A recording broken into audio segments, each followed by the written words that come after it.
Hey guys, welcome back to my garage. So if you look behind me, you'll see that the Capri is parked in the garage backwards. So that's the way they come off the trailer. Yeah. So the last time I was out driving, everything was going fine. Car was running great.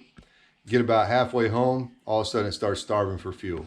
So pulled over, couldn't really troubleshoot it where I was, and 140 bucks later, this is where it is. So I've replaced just about every component on this car since, I don't know, I've replaced almost every component on this car. One component I didn't replace is, you guys are going to laugh at me, was the fuel filter from circa 1990. And so my suspicion, and I don't think it's a suspicion, I know it's exactly what happened, is that the fuel filter completely crapped out on me, it clogged up. So we're going to fix that. The fuel system dates back to when I did the first refresh or rebuild on this car to about 2009.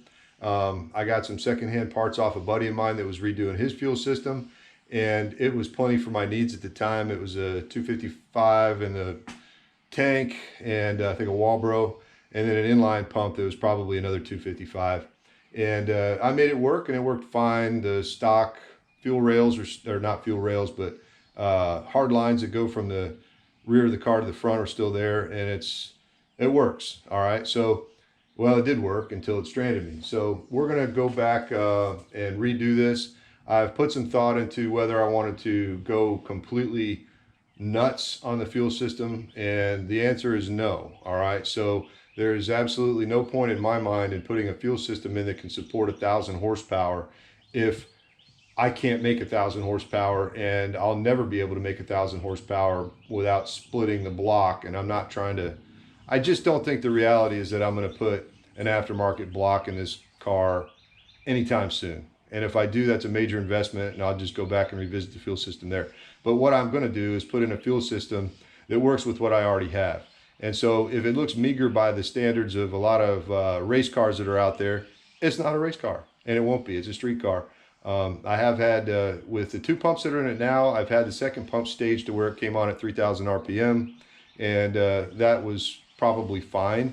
But I really don't even think I need that. And one of the after doing a little bit of searching around, I feel like it's better to have one pump that's sufficient than to have two pumps that you need in case one fails. You could have a lean condition, et cetera, et cetera. It's open for debate, but I can get the fuel delivery that I need with a single pump, and I can do it with an in-tank pump. And so what I did was I went online to Summit, and I've got my parts kind of arrayed out here right now. And I went with the simplest possible way I could do this. There's the Air Motive 18638 is the number there.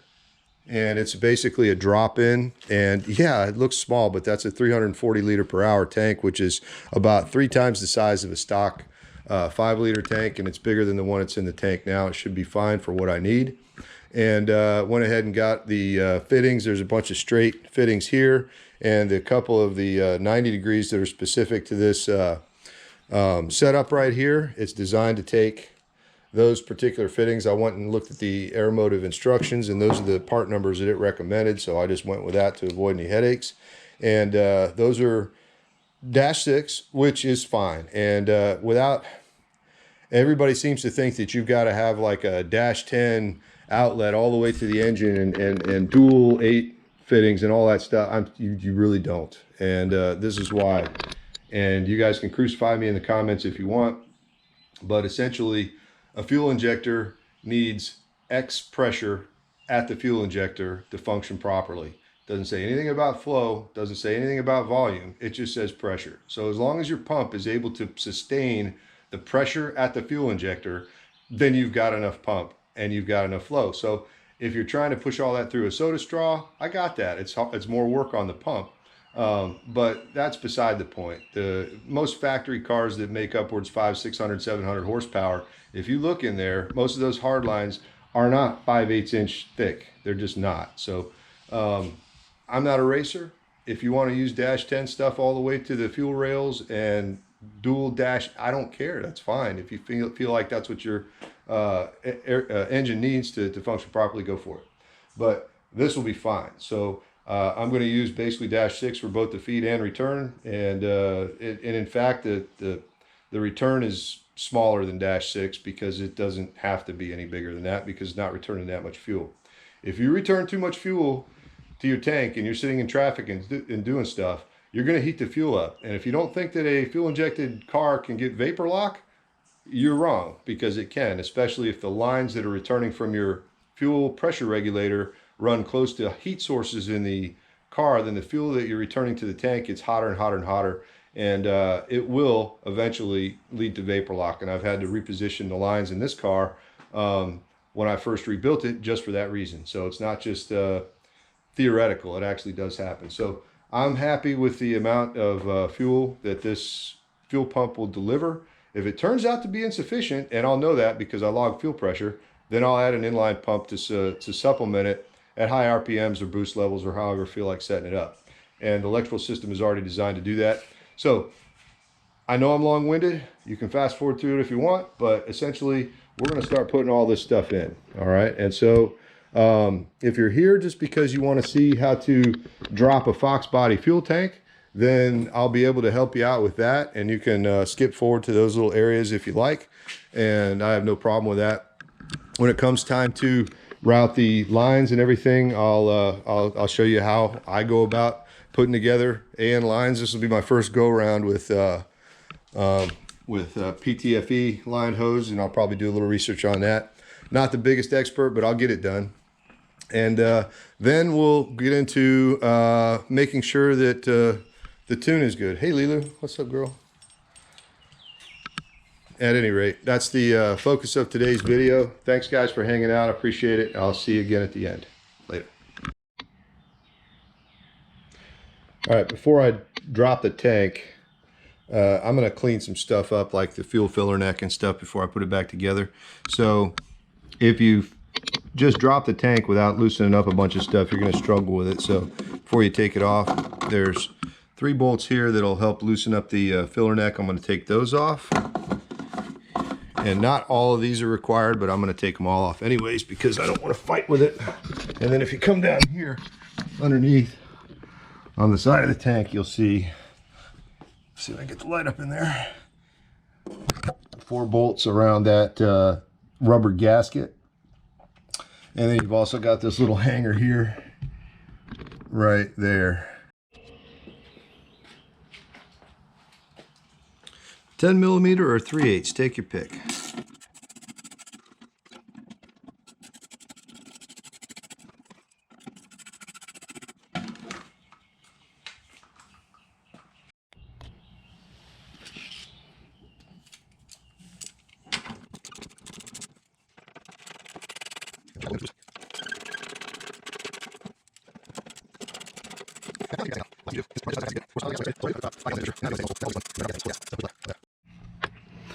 So if you've never dropped the tank in a Fox body, it's not that complicated. There's give you a little context here. I'm looking at the bottom of the tank with these straps here. You don't have to paint yours red. That was some idea left over from mine when the car was red. Anyway, there's 2 straps that hold the tank down, and there's 2 bolts, one here and one, oh god, I can't get my head in there, over here. Same deal. They're 1/2 inch, and as you let those bolts out, the other end of the straps just have a get the light back over here, a through bolt and an eye, and they just flop down out of the way. You just got to be careful that you don't drop it all at once.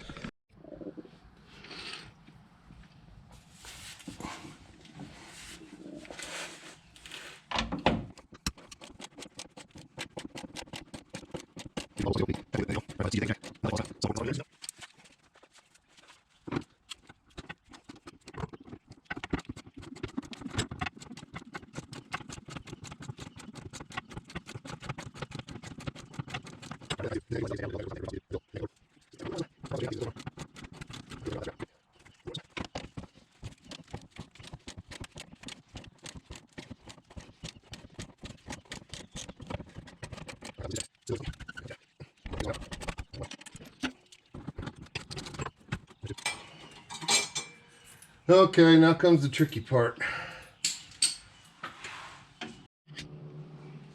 All right, I snipped the return line with a pair of dikes because I'm not going to use that one again anyways. But this one, these Ford connectors, they've got this clip through them, so I turned it just a little bit my way, and I'm just going to pry these little two guys apart, and that should bring the clip out like that, so you don't have to bust it, even though I'm not going to use these again.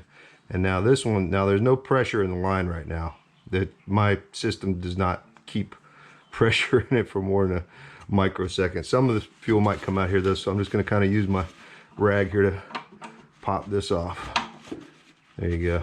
All right, so that is the fuel side, and it's probably going to dribble a little bit, but there's, like I said, not much in the line. Now there's one more line up here, and that's the what used to go to the emissions canister, and it's loose. There's nothing connected to it right now, as I'm sure a lot of, you know, original equipment cars have probably had that deleted at some point or is non-functional. It is important to have this connected to some kind of canister though, because otherwise it just smells like gas all the time. And again, chicks don't dig that. A lot of guys don't either. I'm going to be redoing the ends on them anyways, and I've got enough slack there, but I'm still going to use just as much as I need and no more. So I'm going to go ahead and cut them here, and red and black are just, you know, red and black. The factory colors, I don't think those are factory colors, but they might. All right, so I put my stool over here on the other side to hold up that side, and what I'm going to try to do is let this down a little bit at a time so I can tug on it.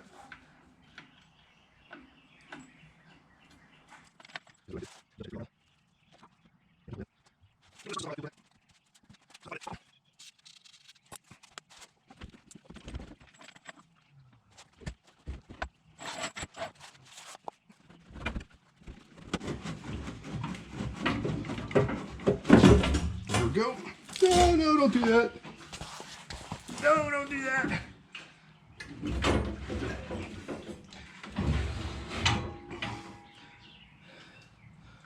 Let's see if it'll clear. Ooh, there's a lot of gas in there. All right, stand by. Bill cleanup, aisle 4. I'm gonna go ahead and take these straps off.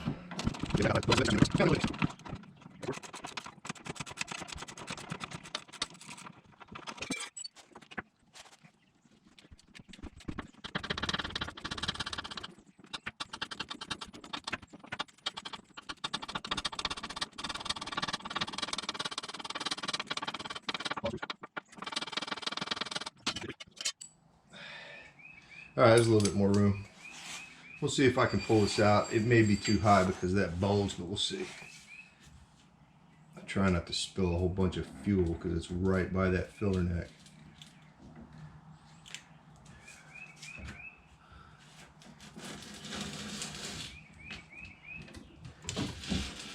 Oh. Car needs to go up a little bit more.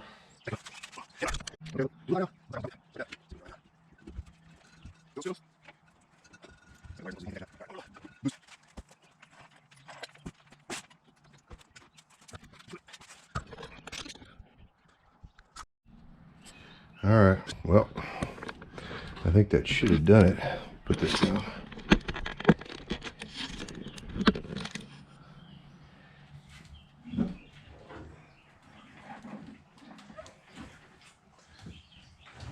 All right, we're out.